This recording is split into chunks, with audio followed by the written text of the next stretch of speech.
left. And so this is a period of great exploration for me. And for Earth in Brackets as well, it's a really budding project. So we're trying to define our scope and our goals.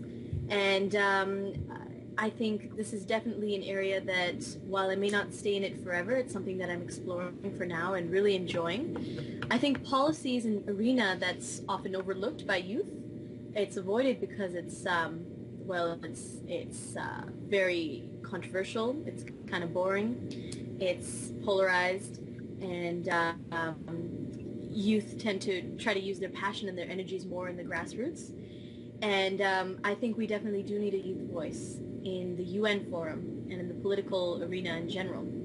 So I think that's the area I'm going to be sticking in. I find myself to be a bit of a policy wonk. When's the next conference? The next climate conference will be this November, December in Doha, Qatar. And that's going to be a really interesting conference just because of the political situation. And the fact that Doha, or not Doha, but Qatar in general, have the highest per capita emissions in the world. So it's kind of ironic that they're hosting a climate conference. And so we'll see where that takes us. And also organized protest, I think, is either illegal or very difficult in that country. And that's a large part of these conferences. So it's going to be a really interesting journey, and I'll definitely be there. Well, let's hope youth participation in this forum can be increased and made more meaningful. That's my aim, really. And we just want this process to be more transparent and more ambitious and equitable. So the youth are going to be there working really hard to make sure that that's what happens. And these are youth from all over the world, right? All over the world. If someone sees this and says, gee, that's something I'd like to do, I'd like to go to that conference, what would you suggest for them to do?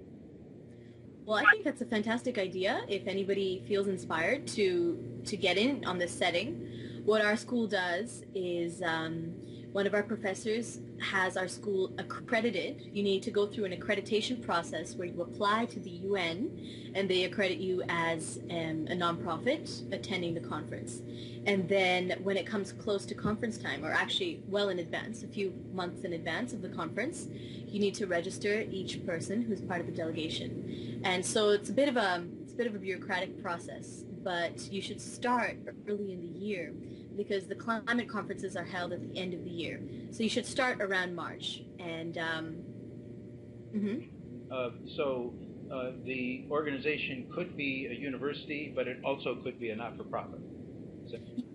Yes. So if you aren't involved if you're a student and you aren't involved with a nonprofit, you could actually get your school accredited as a UN organization. You would just need to talk to your professors about that and see if you can get funding to go. Funding is always the most difficult. And where did your funding come from? How did you come upon that? How did you get there? Not cheap to go to Southern Africa. Yeah, it's not a cheap journey, but our College of the Atlantic is very, very fortunate to be funded by the generous Davis family. So we have two grants, one called the Catherine Davis Travel Fund, and the other called the Fund for Global and Civic Engagement. And so those are two funds that were very generous with us. A lot of us had to, we tried doing fundraising at home in our home communities. So we had a letter that we sent out to family and friends asking them to support us on our journeys. And some people were very successful with that approach as well. We have tried corporate sponsorship, and that's really, it's been a difficult path. We haven't had much success with that, but we're hoping to do more this year. And there are a variety of grants, mostly in the U.S., that you can apply for. But funding is always an issue. And we always end up spending some of our own money because it's just really difficult to get there. And you have to think about housing and living expenses for the 2.5 weeks and so on. Oh, you were there that long? Yeah, I was actually in South Africa for almost a month. The conference went on for 2.5 weeks. It ran over time. And then you have a pre-conference that's for youth. So you're looking at a trip of around 3 weeks. And that'll be the same for this upcoming one at the end of this year. Yes. Yeah, and housing is going to be difficult for the upcoming conference, so it'll be a challenge. just because of the nature of where it is.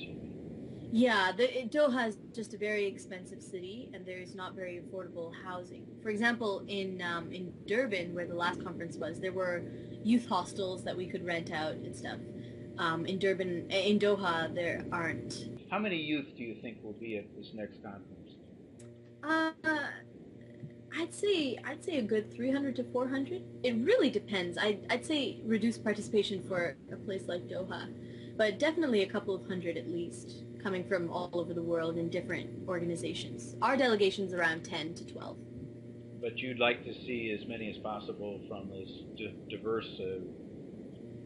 Definitely, because yes, definitely, because while it is difficult to get accreditation for many people, like it's a limited number that you get accreditation for to actually be inside the conference. The space outside the conference is equally important. That's where civil society engages, and that's where they make their opinions clear. So we need people outside the conference center as well, organizing and protesting and organizing workshops and different ways to engage with the material. Because if once a conference is just delegates and a few civil society members, it's really limited in scope, and it's not truly democratic in that sense. So the more civil society presence, the better. How many youth were actually delegates? Accredited to be in the conference center, a couple hundred. There were a couple of countries, mostly European countries, that actually have a youth ambassador, and if that's just one person or two people that the actual national delegation appoints, and so that lucky youth gets to attend the meetings that are closed off to civil society. So, are there any students that are credentialed to go into those closed door sessions? Into some of them, yes, but not all of them. Unfortunately, as you must know with your government background, it's a very bureaucratic process and very closed off. So that's part of what you're doing in the interval, the year in between, trying to get greater access for more of your delegates, right? Yeah, we're trying to open up the process, and we're trying to get them to involve youth in more meaningful ways. So if that's one of the ways, if we can get youth in those meeting rooms, that would be a dream. And it's not looking very likely, because some meetings are exclusive to actually certain countries, which is actually, in my opinion, really wrong. But that's what happens. So if even countries can't get access to certain meetings, it's unlikely that youth would be able to. But we're fighting for what we can get. The young people that you met at this conference, would I be correct in thinking that you now have a network and are in communication with each other on a fairly regular basis, planning and Yes. strategizing? Yes, and that's one of the great gifts of being a participant in the UN Forum. You just meet a wonderful network of young people who are just passionate, energetic, real go-getters. I mean, I was the one who made that speech, but that was just the tip of the iceberg. It was really every single youth at that conference was equally intelligent, passionate, and just meaningfully involved. So it's a great place to meet people, and we are hoping to have a couple of strategy meetings this year before the conference to make our participation more meaningful. Because if we're organized and we have people doing different things and splitting up into different roles, we're a more powerful presence. So that's our goal for this year. Well, thank you so much for your time. We look forward to talking with you more soon.